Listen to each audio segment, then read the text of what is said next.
PM सबसे पहले अहमदाबाद में Zydus biotech vaccine manufacturing facilities का जायजा लेंगे, फिर पुणे के सीरम इंस्टीट्यूट ऑफ इंडिया का दौरा करेंगे और आखिर में हैदराबाद में भारत बायोटेक पहुंचेंगे। तीनों ही जगह तैयारियां जोरों पर हैं। सीरम इंस्टीट्यूट में एयरफोर्स के हेलीकॉप्टर चक्कर काट रहे हैं। एसपीजी की भारी भरकम तैनाती कर दी गई है। वैज्ञानिक प्रधानमंत्री के सामने प्रेजेंटेशन देने की तैयारी कर रहे हैं। इस दौरे में करीब 2 घंटे प्रधानमंत्री यहाँ पे रुकेंगे और प्रधानमंत्री जाइडस बायोटेक पार्क जो है उसका ब्यौरा करेंगे। यहाँ पे आप देख सकते हैं इस वक्त हम मौजूद है जाइडस बायोटेक पार्क, जहाँ पे जो कोविड की वैक्सीन है उसको डेवलप किया जा रहा है। जाइडस का ये वैक्सीन जो है वो ह्यूमन ट्रायल के दूसरे स्टेज पर है और यहाँ पे उसको बनाया जा रहा है, डेवलप किया जा रहा है, जिसका नाम दिया गया है जाइकोविड डी, जिसको अलग तरीके से बनाया जा रहा है। ये जो वैक्सीन है ये प्लाज्मिड डीएनए के आधार पे ये पूरा वैक्सीन बनाया जा रहा है।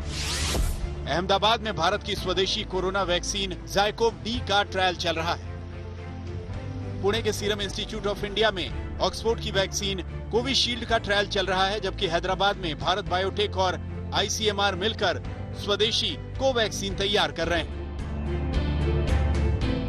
पुणे के सीरम इंस्टीट्यूट ऑफ इंडिया में टेस्ट से गुजर रही ऑक्सफोर्ड और एस्ट्राजेनेका की वैक्सीन कोविशील्ड रेस में सबसे आगे है। फेज 3 के परीक्षण में वैक्सीन करीब 94% तक कामयाब रही, लेकिन वैज्ञानिकों के कान उस वक्त खड़े हो गए जब ट्रायल के स्टेज 3 में प्रारंभिक आंकड़ों में 2 अलग अलग तरह के प्रभाव दिखे। वैक्सीन डोजिंग के एक तरीके में ऑक्सफोर्ड एस्ट्राजेनेका वैक्सीन 90% असरदार पाई गई और दूसरे तरीके में 62% असरदार रही। यही वजह है कि कंपनी ने एक बार फिर से जांच का मन बनाया है। ये वैक्सीन फेज 3 ह्यूमन ट्रायल्स में है।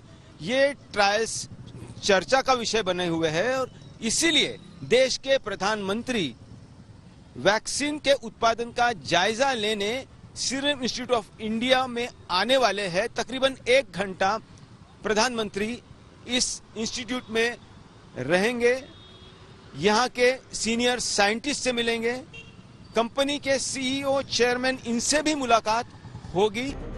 वहीं भारत बायोटेक की स्वदेशी वैक्सीन के तीसरे चरण का ह्यूमन ट्रायल शुरू हो गया है। Drug controller general of India से इसकी इजाजत मिल चुकी है।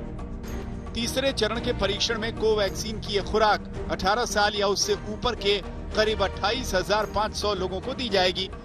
देश के सबसे भरोसेमंद अस्पतालों में से एक दिल्ली के एम्स में कोवैक्सीन का ट्रायल शुरू हो चुका है। एम्स के न्यूरोसाइंस सेंटर के चीफ डॉक्टर एमवी पद्म श्रीवास्तव और 3 वॉलेंटियर्स को भारत बायोटेक की कोवैक्सीन की पहली डोज दी गई है। एम्स के साथ साथ कोवैक्सीन का ट्रायल 10 राज्यों में 25 जगहों पर चलेगा। ये ट्रायल कई अस्पतालों में शुरू हो चुका है। इस वैक्सीन की 2 डोज होंगी। पहली डोज देने के 28 दिन बाद दूसरी डोज दी जाएगी। हमने यहाँ वैक्सीनेशन का काम कल से स्टार्ट कर दिया है। हमारे पास काफी वॉलंटियर्स इंक्वायरी के लिए आते हैं और इसमें से हमने कल 5 लोगों को ये वैक्सीनेट कर दिया है और अभी तक उनके यहाँ से कोई ऐसा कॉल नहीं आया है कि उनको कोई मुश्किल पड़ी हो, कोई तकलीफ हो, कोई हेल्थ इश्यू हो।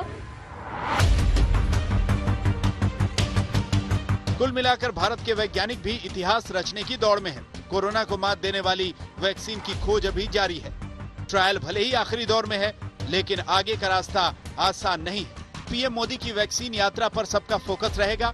वैक्सीन बनाने वाले इंस्टीट्यूट्स में प्रधानमंत्री का जाना ये बताता है कि सरकार और पूरा सिस्टम वैक्सीन को लेकर कितना गंभीर है और इसके पीछे उम्मीदों की कितनी लंबी कतार है। अहमदाबाद से गोपी घांगर, दिल्ली से मिलन शर्मा के साथ पंकज खेलकर, पुणे, आज तक। नमस्कार, मैं हूं अंजना ओम कश्यप। हमें उम्मीद है ये वीडियो आपको पसंद आया होगा। लेटेस्ट खबरों के लिए यूं ही देखते रहिए आज तक और इस वीडियो के पसंद आने पर लाइक, शेयर एंड सब्सक्राइब करना ना भूलें।